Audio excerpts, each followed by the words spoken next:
Olá, galerinha, tudo bom? Vocês estão me ouvindo aí? Tá tranquilo? Vocês vão colocando aí os comentários aí no chat, tá certo? E a gente vai conversando aí de pouquinho. Nosso encontro é sobre a teoria da probabilidade, é um conteúdo que vocês geralmente veem no segundo ano, tá certo? Após aquele estudo dos processos de contagem que vocês estudam lá sobre a parte de... Tá, beleza, vamos nós, né? Colocar aqui o chat para ficar visualizando, tá bom? E a gente vai começar. Tranquilo, então. Vamos nós. Então, falar um pouco sobre a teoria da probabilidade, a primeira abordagem que a gente faz é que geralmente a probabilidade ela ainda é vista por muitos, né, como algo de adivinhações, como algo de brincadeira, de jogos. Ela está muito relacionada à questão dos jogos de azar, né, como se diz, jogos de azar, dos cassinos. Aí eu coloquei aqui a figura desses dados. São dados não só os dados tradicionais que nós conhecemos, de 6 faces, mas dados com outros formatos, tá certo? Mas a probabilidade, ela não é só essa probabilidade que a gente conhece para fazer a prova, é uma probabilidade que tenta predizer o que se passa no mundo, né? Como é o caso aí dessa pandemia que nós estamos vivendo, uma das teorias que se usa é a teoria da probabilidade, tá certo? Aí eu trouxe aqui uma figura que lembra a economia. A economia tem essa perspectiva de predizer o que acontece e o que vai acontecer. As bolsas de valores, a questão econômica, a questão das finanças, a questão da distribuição de renda, ok? Então, assim, a teoria da probabilidade vai estar ligada a essa questão de tentar predizer, não no sentido de adivinhar, mas no sentido de estudar através dos cálculos, através dos estudos sociológicos, filosóficos, históricos, através das informações técnicas, tentar predizer, tentar se preparar para a economia futura, tentar se preparar para o desenvolvimento, de modo geral, das nações, tá bom? Tranquilo, vamos nós. Uma outra figura que eu trouxe aqui, que vocês estudam no ensino médio, a gente estuda a teoria da probabilidade ali na genética, quando nós estudamos aquela questão ali dos genes, né? Recessivos, alelos recessivo, dominante, para calcular ali a probabilidade da herança, se a pessoa vai nascer com determinado tipo de problema de pele, se a pessoa vai herdar os olhos, a cor dos olhos dos pais, do pai, da mãe, a questão mesmo da síndrome de Down, né, que é uma questão genética. Então, a teoria da probabilidade, ela também é estudada na biologia. Mas também tem na física quântica, o professor Matheus, que está aí presente, pode falar com mais propriedade sobre isso. Também é estudado na química e por aí vai, tá bom?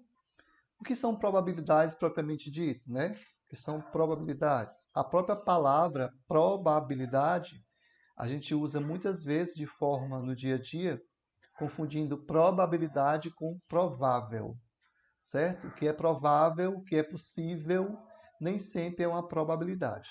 E o que são probabilidades?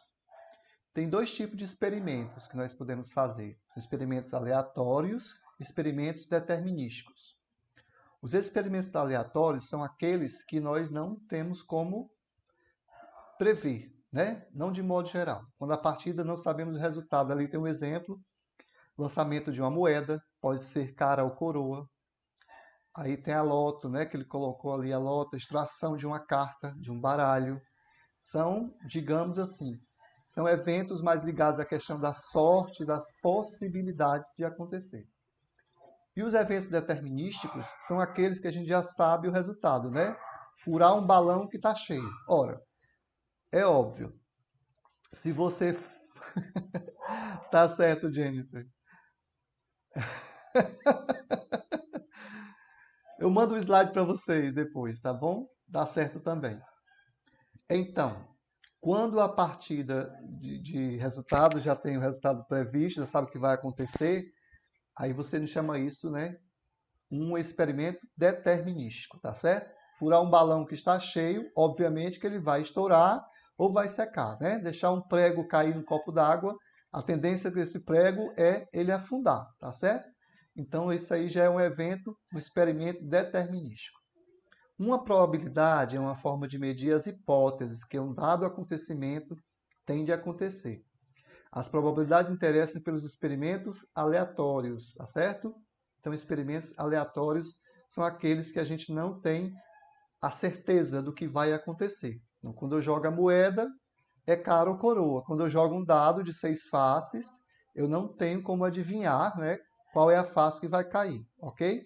Desde que esse dado não seja um dado que nós chamamos de dado viciado, né? Se for um dado, geralmente nos textos vocês vão observar que eles vão usar as expressões um dado honesto, um dado não viciado, uma moeda não viciada. Ele está supondo aí que as probabilidades, as possibilidades de sair cara ou coroa, as possibilidades de sair uma das faces do dado são iguais entre si, ok? Então, nós temos aí o espaço dos resultados, que ele chama aí de espaço amostral. É tudo que pode acontecer, é o meu conjunto total, é o meu 100%, tá certo? Então, quando eu lanço um dado, qual é o meu espaço amostral? Os 6 números, de 1 a 6. Esse é o meu todo. É o meu conjunto de possibilidades, tá certo? Alguns autores usam o S, alguns autores usam a letra E, alguns autores usam o ômega, mas no final é tudo a mesma coisa. Tudo é o espaço amostral, é o meu conjunto. Então, a teoria da probabilidade, ela trabalha muito ligada à teoria dos conjuntos, tá certo? A questão das relações dos conjuntos, a interseção, a questão dos eventos mútuos, a gente vai falar um pouquinho mais à frente. Então, o que é um evento? Um evento é um subconjunto do meu espaço amostral. É aquilo que eu quero avaliar. É aquilo que eu quero dizer assim, o que é favorável. Tem 2 tipos de evento, né? Um evento simples, quando só tem um elemento, ok? Então, qual é a probabilidade de, num dado, quando você jogar, sair o número 3? É um evento simples, só tem 1, 3, não tem como eu desdobrar essa informação, então esse evento é simples, ok? E o que são eventos compostos? Quando tem mais de um elemento que pode ser feito naquele experimento. Por exemplo, ao lançar um dado de sair um número ímpar. Bem, de sair um ímpar, eu já tenho uma possibilidade maior, né? Eu tenho mais possibilidades, eu tenho 3 possibilidades. Pode sair o 1, o 3 ou o 5. Então, aí eu já chamo de eventos compostos. E aí, mais para frente, a gente vai ver que esses eventos compostos se desdobram um pouquinho mais, tá bom? Tipos de eventos, né? Nós temos eventos equiprováveis ou igualmente prováveis, tem a mesma probabilidade de acontecer, ali como eu falei no começo, né? Do dado. É equiprovável é sair o número par ou sair um número ímpar. Equi quer dizer igual, né? Vem lá da palavra equação. Equação significa igualdade.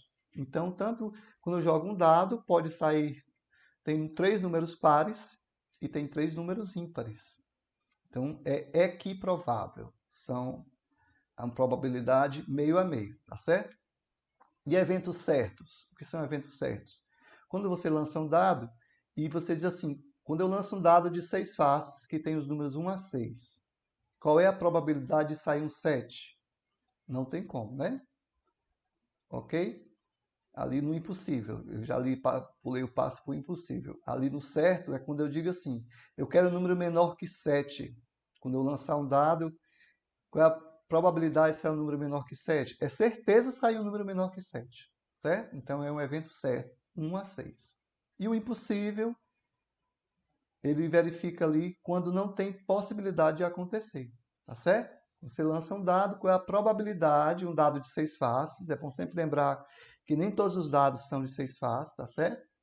Quando você lança um dado de 6 faces, você tem que probabilidade de sair um 7? Nenhuma. É 0, né? Conjunto vazio. Gente, se eu estiver indo muito rápido, vocês falam aqui no chat, tá certo? Vocês vão conversando que eu tento interagir com vocês. Tem um atraso aí na transmissão, a gente sabe, né? Eu falo, mas vocês só ouvem depois, mas dá dando certo, tá bom? Bom dia aí para a Sefra, bom dia para o deve ser o Brandon, a Jennifer Duarte, do terceiro D, né, Jennifer? A Sabrina, o Breno, Matheus também está por ali, né? Tem um pessoal que passou lá para cima, é o João Pedro, né? Travassos, do terceiro D, bom dia para todos. Vamos nós. Então aqui eu trago a lei de Laplace. Laplace ele fez aí o desenvolvimento da teoria. Eles usam essa questão aí de fundou, inventou. Eu entendo que os estudos, de modo geral, eles são passados da humanidade de pessoa para pessoa. Como diz a história, na natureza, tudo se transforma. Então eu creio que o conhecimento também se transforme. Eu creio que o conhecimento também seja uma junção de conhecimentos dos povos, de um modo geral, até mesmo, vamos pegar, por exemplo, a linguagem, né? O idioma que nós temos, a língua portuguesa que nós falamos, herdamos de Portugal e a gente, de repente, tem palavras no nosso idioma que veio de outros idiomas, de outros povos, ok? Então, a lei de Laplace é a probabilidade de realização de um acontecimento A é igual ao quociente entre o número de casos favoráveis, certo? Resumidamente, eu tenho um conjunto maior, que eu chamo de casos possíveis, e tenho um subconjunto desse conjunto maior, que eu chamo de casos favoráveis. Os casos possíveis é o meu espaço amostral, é o meu todo, e os casos favoráveis é o meu subconjunto, ok? E aí as propriedades. Propriedade 1. A probabilidade de um acontecimento impossível é zero. A gente viu lá no exemplo de jogar um dado e sair o número 7, né? Então, é 0%. A probabilidade de acontecimento certo é de 100%. Jogar um dado e sair lá, como falou, números menores que 7, do 1 ao 6, é 100%, ok? Em qualquer experiência, a probabilidade de acontecimento A é um número maior ou igual a 0 mais menor ou igual a 1. Então, ele faz essa relação. O 1 é o 100%, é o meu todo, e a probabilidade sempre é uma fração entre 0 e 1, tá certo?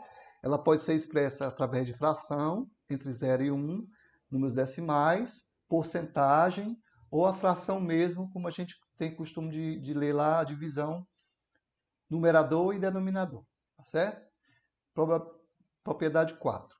Quando dois acontecimentos A e B não podem ocorrer ao mesmo tempo, P de A ou B. A gente vai ver um pouquinho que são eventos exclusivos, tá? Mutuamente excludentes. Então, aqui, os processos de contagem. Como é que eu vou fazer essa contagem de conjuntos? Quando eu lanço um dado, eu tenho um conjunto menor de 6 faces. Quando eu lanço uma moeda, eu tenho um conjunto menor, ou é cara ou coroa. Quando uma mulher está grávida e se sabe que é um único filho, né? Eu tenho um conjunto menor, ou é menino ou é menina, né? A professora Sefra aí, que é da biologia, pode até falar um pouquinho sobre isso depois com vocês, das probabilidades em relação às heranças genéticas, né? Então aqui, um processo de contagem, por exemplo, muito usado é a tabela. Aqui eu tenho um exemplo, é o lançamento de 2 dados. Eu tenho um lançamento de 2 dados, aqui na horizontal ficou de 1 a 6, e aqui na vertical também de 1 a 6. Então a primeira possibilidade aqui é o 1 e o 1. Os dois caírem com a face 1 levantadas para cima, tá certo? E aqui a gente vai fazendo essas duplas. Então, quando eu lanço um dado, eu tenho a possibilidade, quantas? No total, 36 possibilidades, 36 duplas de valores, ok? Temos também o diagrama de Venn, que é muito usado, são aqueles balões que a gente faz lá. Geralmente vem com 2 balõezinhos, geralmente vem com 3. Aí aqui tem a interseção, ok? Aqui o pessoal que não pertence a nenhum dos 2 conjuntos, é um outro recurso que a gente pode usar. Diagrama de Venn. Temos a árvore de possibilidades, que vocês aprendem ali no começo do estudo da análise combinatória, né? Que é um desenho um pouquinho mais, digamos, artesanal, mais simples. Então, aqui quando eu lançar uma moeda, né? No primeiro lançamento, se tiver caído cara, né? Se a face tiver sido cara, Então, no lançamento seguinte, vai ser de novo cara ou coroa. O terceiro lançamento, cara ou coroa. Então, se a gente fizer esse caminho aqui, temos cara 3 vezes aqui, ó. Ok? Então, aqui chama de árvore porque se assemelha a uma árvore, como se tivesse umas ramificações, como se tivesse galhos. Quando são conjuntos menores, a árvore de possibilidades, a tabela, o diagrama de Venn, quando é algo que já vem assim resumido, é mais fácil, ok? Quando eu tenho conjuntos maiores, quando eu tenho nações, quando eu tenho populações, quando eu tenho bactérias, né? Micro-organismos, na física lá nós temos um monte de outras informações, na química também tem um monte de outras informações, o pessoal da sociologia, da história, da geografia, que estuda lá as migrações dos povos, né? A interação entre as nações de modo geral, aí já exige um conjunto maior. Então, a gente pode trabalhar com esses processos de contagem na análise combinatória, que é essa análise combinatória aqui, são processos de contagem que aparecem lá no Enem na competência 1, tá certo? Junto com a progressão aritmética e a progressão geométrica, ok? Tranquilo. Então, aqui no terceiro ano já deve ter visto algo sobre isso, sobre árvore de possibilidades, diagrama de Venn, processo de contagem, que geralmente a gente vê lá o arranjo simples, a combinação simples, o princípio fundamental da contagem, né, que é o comecinho lá, quando eu tenho 2 eventos. O que são 2 eventos no princípio fundamental da contagem? Fulano tem 3 calças, e 3 blusas e 2 pares de sapato. Quantas roupas diferentes ele pode ter usando cada uma dessas peças? Cada peça dessa eu chamo de evento. Então, o princípio fundamental da contagem, ele diz que o total será a multiplicação dos eventos, tá certo? Então, 3 vezes 2 vezes 2, ok? Que vai dar 12, né? 12 possibilidades diferentes. Então, aqui eu vou usar permutação simples também, a permutação circular, que a gente não vai adentrar, que daria um outro momento só para análise combinatória, tá certo? Aí eu trago aqui, onde é que está a probabilidade lá no Enem? Aparece lá na competência 7, ele aparece junto da estatística, porque a probabilidade está muito ligada à questão da estatística, dos estudos econômicos, as questões da geografia, as questões relacionadas à biologia, à física.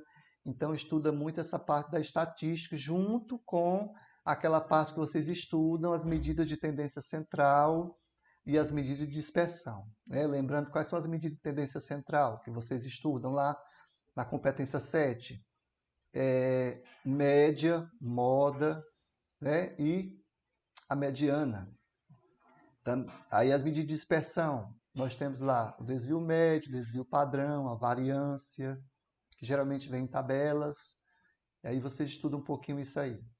Vai estar lá no Enem, na competência 7, ok? Depois vocês dão uma olhada com calma nessas competências, nessas habilidades. Lembrando que aqui as habilidades 27, 28, 29 e 30, o Enem trabalha essas habilidades de forma hierárquica.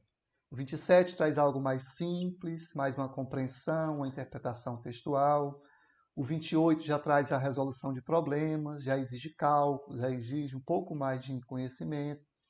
O 29 ali já traz a estatística e a probabilidade juntos, já a construção de argumentação.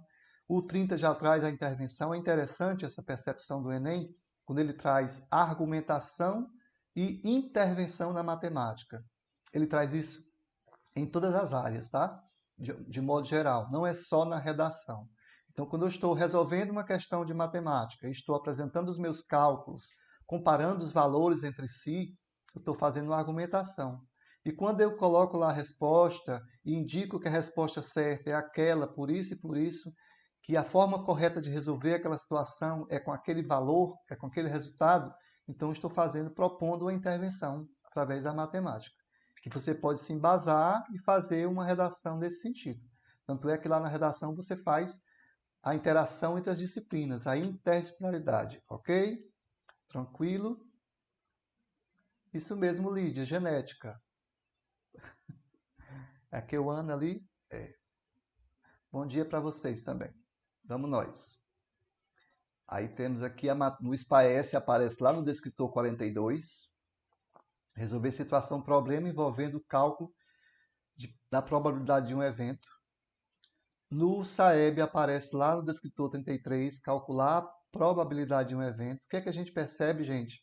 É que esse conteúdo ele está aparecendo em várias formas de abordagem, tá certo? O Enem já vem com um pouco mais de texto, algo mais encorpado, um texto que relaciona com outras disciplinas, que faz uma interdisciplinaridade, que conversa com as outras áreas, tá certo? Conhecimento. E o SPAES e o SAEB já traz algo um pouco mais técnico, mais tecnicista, mas dentro da própria matemática, também, é claro, propondo uma intervenção. Cada um com seu propósito, mas todos pertencentes a uma mesma base nacional comum curricular, tá bom? São formas diferentes de falar o mesmo assunto, o mesmo conteúdo. Aí eu que trouxe uma questão do SPAES, tá? Lá no SPAES, descritor 42. Lembrando aí, ó, resolver situação, problema envolvendo o cálculo de probabilidade. Vejam que o SPAES aqui já é um pouco mais resumido, é algo mais simples, o próprio texto é mais enxuto. Num saco há 5 bolas pretas e 2 brancas, todas iguais. A probabilidade de uma pessoa tirar uma bola branca do saco de olhos fechados é... Então aí o que é que nós temos? O meu espaço amostral é quanto? São 7. 7 bolas. E as bolas brancas é o meu evento. Meu evento, meus casos favoráveis, é bolas brancas, que são 2. Então aqui o gabarito é a letrinha D aqui, que já está até aqui de negrito. Não sei se para vocês está aparecendo aí legal. Mas aqui está 2/7. E aqui é uma questão do SAEB, do caderno do SAEB. Também vejam que é bem simples. E aí tem aqui o item. No lançamento de um dado, qual a probabilidade de se obter um número par maior ou igual a 4? Ok, é uma questão do Enem 2015. É uma questãozinha um pouquinho simples, tá certo? Que aí, para a gente começar essa abordagem. Em uma central de atendimento, não poderia ser maior ou igual a 4.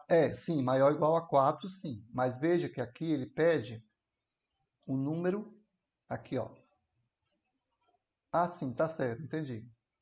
É 2/6, 2/3, tá? Que eu não tinha visto lá, tá bom? Valeu, Jennifer, obrigado. Em uma central de atendimento, 100 pessoas receberam senhas numeradas de 1 até 100. Uma das senhas é sorteada ao acaso. Qual é a probabilidade de a senha sorteada ser o número de 1 a 20? Qual é o meu espaço amostral? 100. São 100 números. O meu todo são 100 números, ok? Qual é o meu evento? Quantos casos favoráveis? 1 a 20. Então, aqui, casos favoráveis e casos possíveis. 20 para 100. Aqui, nessa questão, ele não simplificou a fração, ele não reduziu, deixou como estava. Aqui é o item C, tá bom? Tá, uma outra questão de 2013, já um pouquinho mais complexa, já um pouquinho mais avançada, tá certo? Já traz um gráfico, ele já faz aí uma interação com a competência 6, que é a competência que trabalha gráficos e tabelas no Enem. O Enem trabalha muito isso, ele traz muito essa interação entre as competências, uma competência dando suporte à outra, interagindo uma com a outra. Uma loja acompanhou o número de compradores de 2 produtos A e B durante os meses de janeiro, fevereiro e março de 2012. Com isso, obteve este gráfico. Aqui o gráfico, né? Aqui o pretinho, aqui o mais escuro, é o produto A, e esse cinza aqui mais claro é o produto B. Aí o que é que ele pergunta? O comando da questão. A loja sorteará um brinde entre os compradores do produto A e outro entre os compradores do produto B. Qual a probabilidade de que os 2 sorteados tenham feito suas compras em fevereiro de 2012?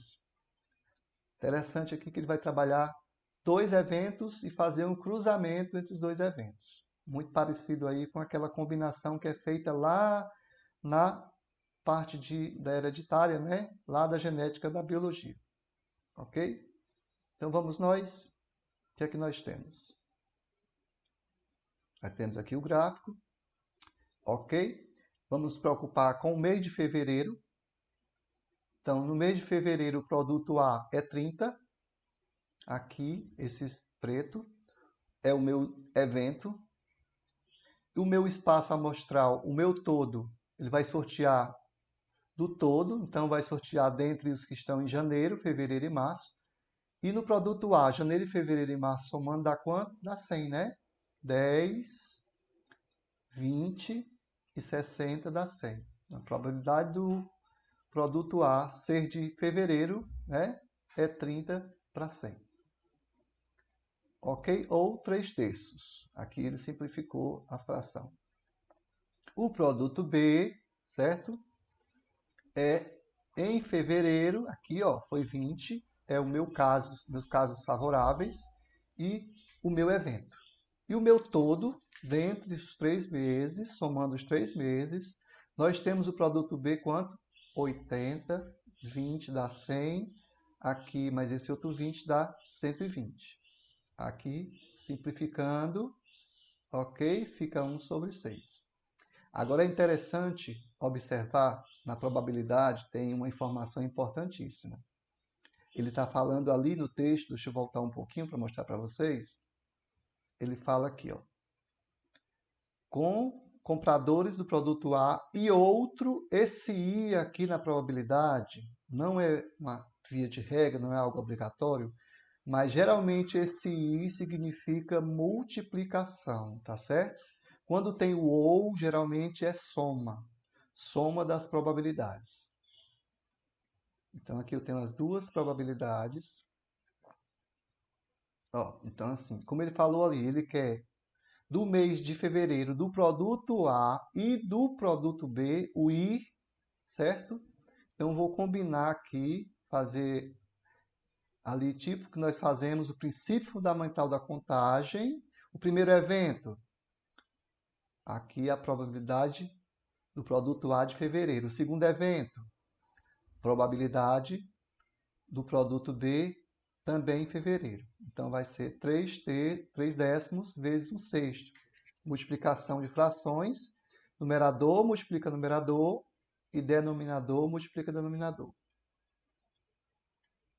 Temos aí 3/60, que aí pode simplificar, fica 1/20, que é o nosso gabarito, tá certo? Que é a letra A, 1/20, ou 1/20. Tranquilo? Vou tomar aqui um pouquinho de água, viu, gente?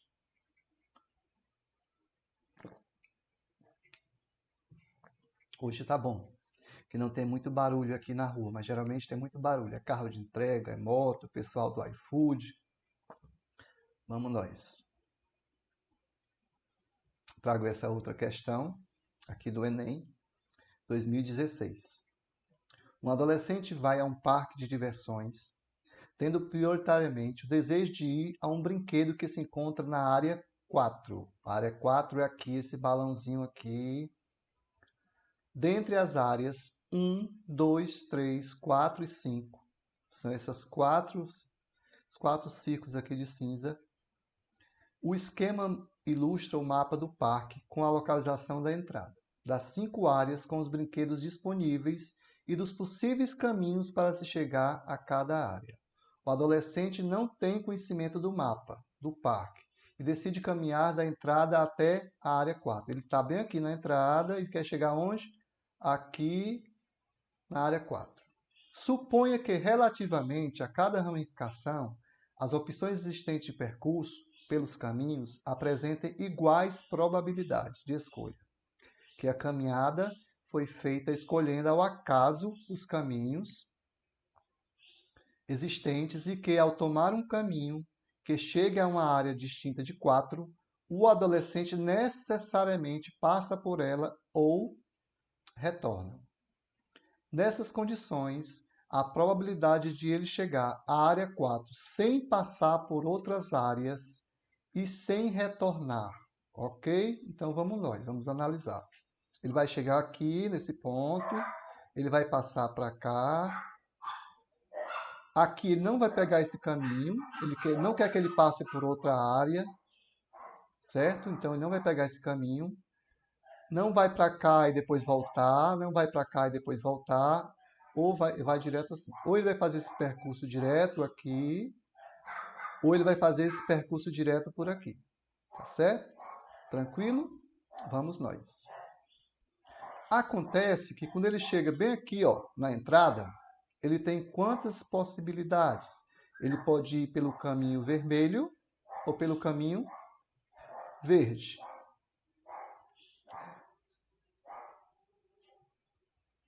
Ah, desculpa. Vou dar um jeito nisso depois, tá bom? Achei que o mouse aparecia para vocês porque eu gravei num outro programa e o mouse aparecia uma bolinha amarela. E aqui não está aparecendo, né? Tranquilo, vou procurar falar mais nas minhas falas e dar para ajudar na interpretação, tá bom? Então vamos nós. Ele está aqui na entrada. Estão vendo aí o nome entrada, né? Ok? Quando ele chega na entrada, bem aqui na esquina da figura, no comecinho, ele tem um percurso de ir pelo caminho verde, onde tem esse 1 sobre 2, né? E tem o percurso vermelho. Aqui, nesse primeiro ponto, ele tem duas possibilidades, né? Seguir pelo caminho vermelho ou pelo verde. Quando chega bem aqui, vamos pegar só o caminho vermelho. Ele tem, sem ir pelo 3, já que ele não tem que passar por outra área, né? Por dentro de outra área. Quando chega bem aqui, ele tem duas possibilidades também. Ir no vermelho ou passar para cá, certo? Ou passar para, mesmo não estando riscado aqui na direção do 3, ele tem essa possibilidade. Ela existe, embora não seja a intenção de seguir por ela. Quando chega aqui nessa ponto, que vocês estão vendo aí 1/3, que tem aí a encruzilhada aí, que tem indo para a área 1, a área 5 e a área 4, tá certo? Aí é 1/3. Aí o que é que nós temos aqui? O caminho vermelho. Aqui do lado, onde tem escrito aqui caminho vermelho, onde tem essas frações, 1 sobre 2, 1 sobre 2 e 1 sobre 2. Ok? Ele vai ter I. Por que I? Porque ele vai passar por um, por outro, né? Vai ser uma multiplicação. Então, vai ter aqui 1/2 vezes 1/2 vezes 1/2 vezes 1/3, que dá 1/12. Isso aqui é o caminho vermelho, certo? No caminho verde, voltando aqui para a figura, tá certo? Voltando para a figura, nós temos aqui, chega no ponto em que tem a entrada para o 2, mas ele não segue para o 2, tá certo? Ele continua o caminho dele. Quando chega bem aqui no ponto, ele tem uma possibilidade de ir para a área 3 e para a área 4.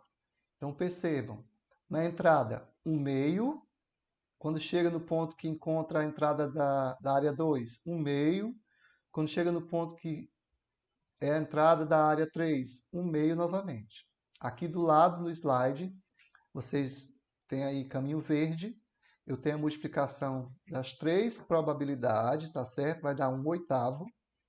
E como ele falou, ó, olha que interessante essa questão. Olha aqui o mais. Aqui onde tem probabilidade, onde tem 1 sobre 12, mais 1/8. Por que eu usei o mais aqui e não usei o vezes? Porque ele vai pegar ou um caminho ou outro, tá certo? Ele não pode pegar os dois caminhos ao mesmo tempo. Se voltarmos lá na questão, ele aparece aqui, ó, nessas condições de ele chegar assim, sem passar por outra. Então, ele vai pegar só um percurso, tá? Voltando aqui o slide, eu vou somar essas duas frações, 1/12 mais 1 sobre 8, né? 1/8, desculpa, 1 sobre 8. Vou fazer MMC, de 12 e 8 é 24. Faz lá os cálculos, né? 24 por 12 dá 2. Multiplica pelo número de cima, que é o número 1, deu 2. 24 dividido por 8 dá 3. Multiplica pelo número de cima, que dá 3. Já posso somar os dois numeradores, o 2 e o 3, deu 5/24, ok? Que é o gabarito, é o item C. Questão bem interessante essa questão do Enem, porque ela traz tipo um mapa, que geralmente a gente encontra no shopping, a gente encontra nesses locais públicos. E aí esse mapa é uma outra competência do Enem. É lá na competência 2, que é a competência que trabalha a geometria plana, espacial, a trigonometria. E a primeira competência, a primeira habilidade da competência 2 é exatamente os mapas. É da pessoa se localizar nos locais através das figuras, tá certo? Então, aqui novamente a interação da competência 7, que é de probabilidade, com outra competência. Vamos nós. É uma questão de 2019. Em um determinado ano, os computadores da Receita Federal de um país identificaram como inconsistentes 20% das declarações de imposto de renda que lhe foram encaminhadas. Uma declaração é classificada como inconsistente quando apresenta algum tipo de erro ou conflito nas informações prestadas. Essas declarações consideradas inconsistentes foram analisadas pelos auditores, que constataram que 25% delas eram fraudulentas. Constatou-se ainda que, dentre as declarações que não apresentaram inconsistências, 6,25% eram fraudulentas. Qual é a probabilidade de, nesse ano, a declaração de um contribuinte ser considerada inconsistente, dado que ela era fraudulenta? Tranquilo, primeiro vamos entender a questão, né? Eu tenho aí duas situações, inconsistente ou consistente, certo? Fraudulenta ou não fraudulenta. Qual é a diferença? Né? Quando eles encontram uma fraude, quando a pessoa tenta colocar um recibo que não é verdadeiro, quando tenta colocar algo que não, um recibo de dentista, de plano de saúde, certo? De uma compra, uma nota fiscal fria. A gente quase não vê falar sobre nota fiscal fria, né? Por aí. É difícil a gente ouvir falar sobre isso. Um recibo de um médico que a pessoa não foi, né? Um dependente que não é dependente registrado, né? Para colocar dependente, se não for filho até 21 anos, se não tiver mais na faculdade, só o pessoal que for adotado oficialmente, né? Quando se tem a guarda ou a tutela oficial, tá certo? Mas não existe isso não, é só uma hipótese, isso aí é só uma hipótese, tá certo? Então, inconsistente é quando, por exemplo, você trabalhou em duas empresas, aí você declarou uma empresa apenas, não declarou a outra. Isso é inconsistência, porque as empresas mandam para a Receita Federal a quem eles pagaram e o imposto que foi retido, tá certo? Então, houve uma inconsistência, a pessoa deixou de declarar, aí isso aí não é considerado fraude. A fraude é quando você tenta burlar um recibo, quando você tenta declarar algo que não existe, um dependente que não era para ser dependente, aí isso aí é considerado fraude. E essas fraudes ou essas inconsistências podem passar pela malha fina ou não. O que é a malha fina? Os auditores da Receita não têm como eles auditarem tudo, não tem como eles verem todo o material, tudo que foi declarado. Eles fazem por amostragem, geralmente por amostragem. É claro que os softwares, os programas hoje já estão muito inteligentes, né? Já estão conversando entre si. Hoje, os gastos de cartão de crédito, os pagamentos da Receita Federal com o INSS já estão cruzando entre si. Ok? Vamos nós.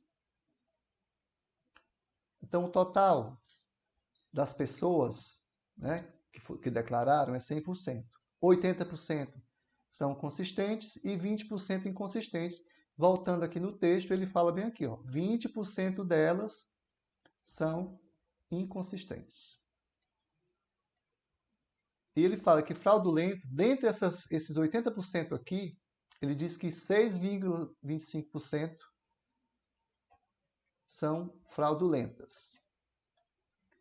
Ok? Então, 6,25% de 80%. Esse dia aqui, que está junto aqui entre os 6,25% e 80%, eu mexendo o mouse, esqueci que vocês não veem.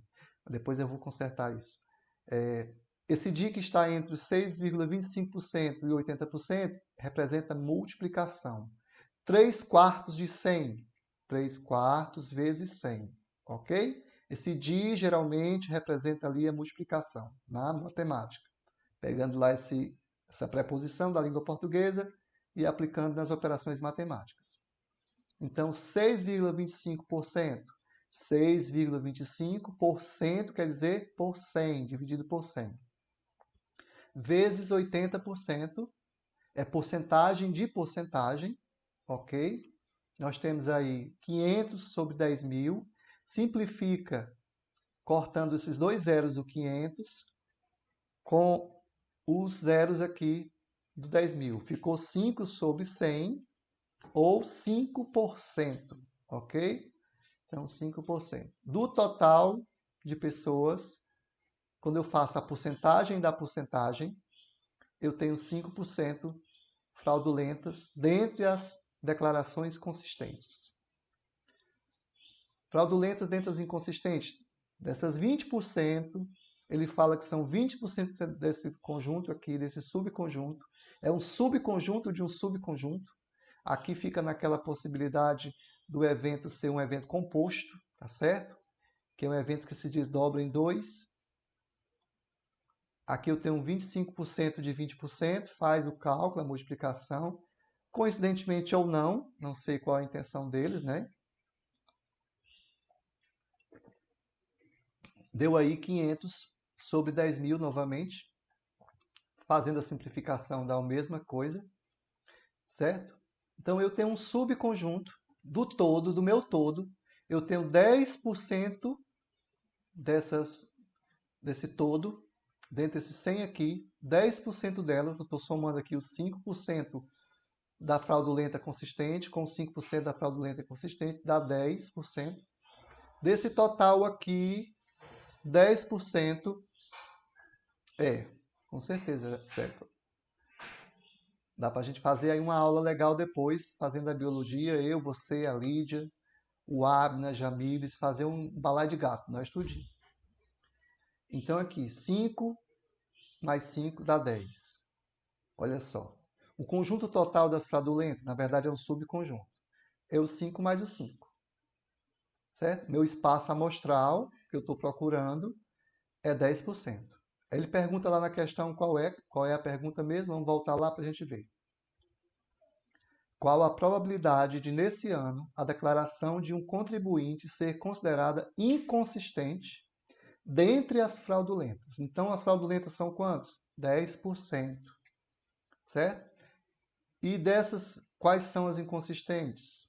Então, vamos lá. O nosso evento. Já sei que o meu todo é 10% apenas. Ok? Aqui é o meu espaço amostral, meus casos possíveis. E aqui eu vou fazer uma figura, ó. Declarações total, aqui é essa área azul mais escura, essa área azul mais clara, onde tem o 80% e o 20%. Existe um subconjunto delas, 6,25% de 80%, então é 5%, ok? São fraudulentas. E do outro lado também tem um outro quadradinho do mesmo tamanho, já que é o mesmo valor, também são fraudulentas, 25% de 20%.